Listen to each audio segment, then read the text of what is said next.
बिहार के डीजीपी छोड़कर भाग गए। बिहार में कोई डीजीपी नहीं है। नीतीश कुमार जी के भ्रष्टाचार के भट्टी में भेंट चढ़े बिहार के डीजीपी आरएस भट्टी। नमस्कार, आप देख रहे हैं लाइव सिटीज और आपके साथ मैं हूं वसीम खान। देखिए, बिहार में महागठबंधन की सरकार को बने हुए 1 साल पूरे हो चुके हैं। ऐसे में बीजेपी के बिहार प्रदेश अध्यक्ष सम्राट चौधरी ने जहां ये कहा कि विकास की अर्थी दिवस जो है वो बनाई जा रही है, वहीं किस तरीके से महागठबंधन के तमाम नेता बीजेपी पर जमकर बरस गए, गुस्सा फूट गया। एक तरफ जहां जगदानंद सिंह ने जमकर खरी खोटी सुनाई, वहीं दूसरे तरफ जेडीयू के नेता बिहार सरकार में मंत्री मदन साहनी और शीला मंडल ने किस तरीके से बीजेपी पर गरजा है। सबसे पहले आप उन तमाम नेताओं को सुनिए। कि आज विकास की पुण्यतिथि है, सुशासन की बरसी है। आज ही के दिन घमंडी गठबंधन के लोगों ने सरकार बनाने का काम किया था और इस पूरे 1 साल में जब भारतीय जनता पार्टी ने 10 लाख सरकारी नौकरी का हिसाब मांगा तो पटना की सड़कों पर हमारे हजारों कार्यकर्ताओं के ऊपर लाठी चलाने का काम किया और जब कटिहार में आम जनता ने बिजली मांगने का काम किया तो बिहार की सरकार ने गोली मारने का काम किया। यह है नीतीश कुमार की सरकार, यह है घमंडी सरकार का चेहरा। और हम आपको बताना चाहते हैं साथियों, बिहार के डीजीपी छोड़कर भाग गए। बिहार में कोई डीजीपी नहीं है।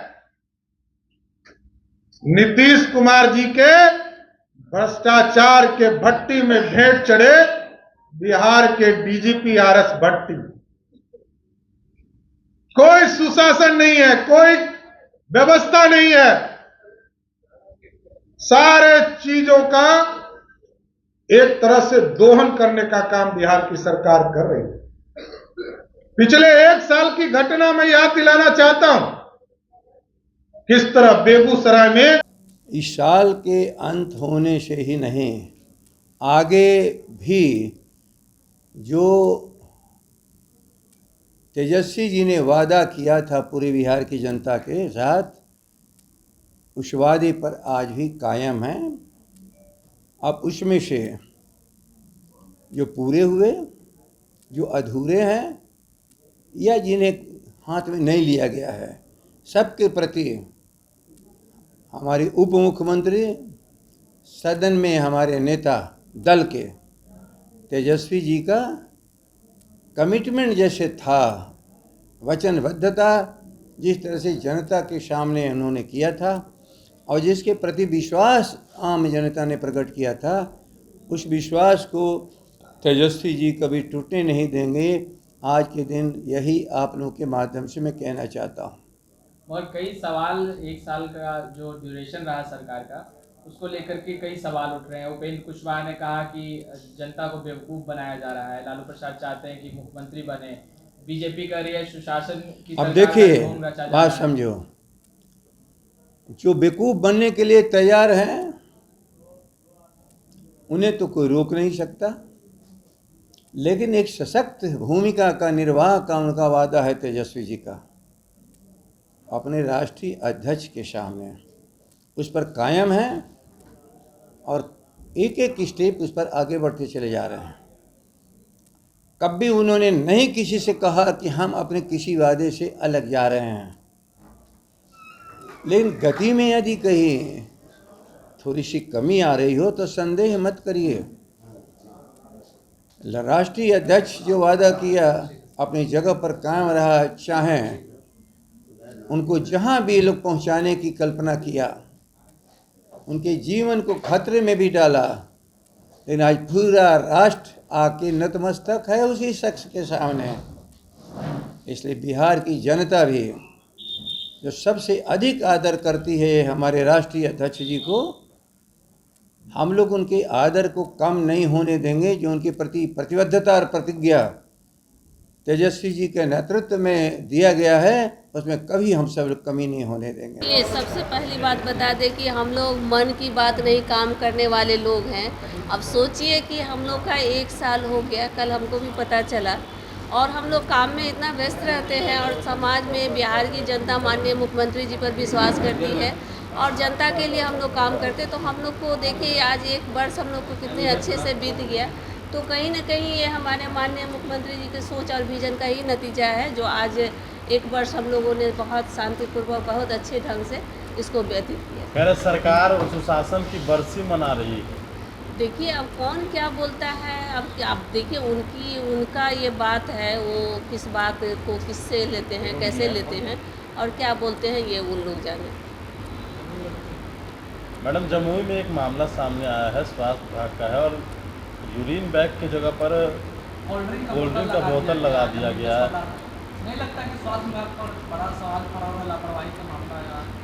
देखिए सबसे पहली बात बता दें कि इसके बारे में हम उतना अभी नहीं जान रहे हैं, लेकिन अगर आप लोग कह रहे हैं तो अगर ऐसी बात है तो विभाग का मामला है, इसको देखवा लिया जाएगा, जांच भी किया होगा। लेकिन कहा जा रहा है कि जितने भी इक्विपमेंट आते हैं स्वास्थ्य विभाग का, वो बेच दिया जाता है। यानी आप लोग के साथ भी भाजपा के लोग थे तो क्या यही करते थे, जिस तरह की बात? स्वास्थ्य विभाग पर सवाल खड़े नहीं, देखिए अब अभी कौन क्या बोल रहा है, हम इस पे कोई कटाक्ष नहीं करेंगे। ये अगर आज देख लीजिए कि पूरे बिहार में इतना जगह पे मेडिकल कॉलेज खुला है, और जो पहले आप जो लोग शिकायत कर रहे हैं उन लोग को पूछिए पहले क्या स्थिति थी। आज देख लीजिए सभी जगह प्रखंड स्तर में PSC खुल गया है, ऑक्सीजन प्लांट लगा है। तो स्वास्थ्य विभाग पे तो माननीय मुख्यमंत्री जी और जो तेजस्वी जी हैं उनका पूरा ध्यान रहता है, उसका बार बार निरीक्षण करते हैं। हम लोग भी हॉस्पिटल जाते हैं दिखाने के लिए, तो देखते हैं पहले से बहुत सुधार हुआ है, साफ़ सफाई हो या रख रखाव हो, सब चीज़ का ध्यान रखा जाता है। ऐसे लोगों पर कार्रवाई होगी जिन्होंने गलती किया। देखिए इस तरह की अगर बात है, आप लोग को हमने बताया पहले भी कि तो अगर ऐसी बात होगी तो क्यों नहीं होगी, उस पर कार्रवाई होगी। तो अपना 9 साल का हिसाब देना चाहिए ना। हम लोग तो 1 साल में जितने काम किए हैं वो सब जनता के समक्ष है, और इसी 1 साल के दरमियान लाखों लोगों को नौकरी भी दिया गया है। जो बिहार सरकार ने भरोसा दिलाया था राज्य के लोगों को, खास करके युवाओं को, उस पर खरा उतर रही है और लाखों लोगों को नौकरी दे रही है। शिक्षक की बहाली हो रही है, पुलिस विभाग में बहाली हो रही है, हजारों महिलाओं को पुलिस विभाग में नौकरी मिली है, अन्य सभी विभाग में नौकरी मिल रहा है। और 2 काम जो सबसे महत्वपूर्ण हुआ है, बहुत बड़े बड़े प्रोजेक्ट पूरे किए गए हैं बिहार के अंदर में, लेकिन जो 2 काम खास करके जो जातीय आधारित गणना था उसका काम पूरा लगभग हो चुका है, और इसको भी जो लटकाने का काम किया गया भारतीय जनता पार्टी के द्वारा न्यायालय में अपने आदमी को खड़ा करके, वह बात भी राज्य के सभी लोग अवगत हैं इस मामले में। दूसरा जो नगर निकाय चुनाव में भी उन्होंने न्यायालय का आर ले करके और उसका दरवाज़ा खटखटा करके उसको भी रोकने का प्रयास किया, लेकिन राज्य सरकार और माननीय मुख्यमंत्री जी हमेशा से जो अति पिछड़ा है, दलित है, पिछड़ा है, उनके आरक्षण के पक्षधर रहे हैं। और पंचायत चुनाव हो या नगर निगम चुनाव हो, दोनों जगह इन्होंने आरक्षण दिया है, अति पिछड़ों को भी दिया है, महिलाओं को भी दिया है, और उनके आरक्षण के बिना इन्होंने चुनाव नहीं कराया। और जो ट्रिपल टेस्ट के आधार पर चुनाव होना था, उसके आधार पर इन्होंने अति पिछड़ा आयोग का भी गठन किया, और उसके बाद सभी जगह जा कर के सभी जिला में उसका जो ट्रिपल टेस्ट का काम था उसको पूरा करके तब चुनाव कराया गया है। तो राज्य सरकार बिहार के जनता के लिए, गरीबों के हित में हमेशा काम कर रही है। अब जवाब तो उनको देना चाहिए जिन्होंने कहा था कि हम 2 करोड़ नौकरी देंगे प्रत्येक साल, सभी के खाता में 15 लाख भेजने का काम करेंगे, किसानों का आय बढ़ाएंगे, तो उनको जवाब देना चाहिए। और फिर बहुत जो है सीना चौड़ा करके बोलते थे, तो फिर मणिपुर में जाने में उनको क्या परेशानी है, इसका भी जवाब देना चाहिए। देश के सभी नेता उनसे पूछ रहे हैं कि आखिर आप मणिपुर क्यों नहीं जा रहे हैं, और आज तक माननीय प्रधानमंत्री जी नहीं गए हैं। तो इसका भी जवाब उनको देना चाहिए। अच्छा, राहुल गांधी तो आपने सुना, जहां एक तरफ बीजेपी के बिहार प्रदेश अध्यक्ष सम्राट चौधरी ने कहा कि विकास का पुण्यतिथि बनाया जा रहा है, वहीं दूसरी तरफ राजद और जेडीयू के तमाम बड़े नेता किस तरीके से गरज रहे थे, उनका गुस्सा बीजेपी पर फूटा। खैर, इस वीडियो में इतना ही। अब तक आपने हमारे चैनल को सब्सक्राइब नहीं किया है, तुरंत सब्सक्राइब कर ले। आपका बहुत बहुत शुक्रिया।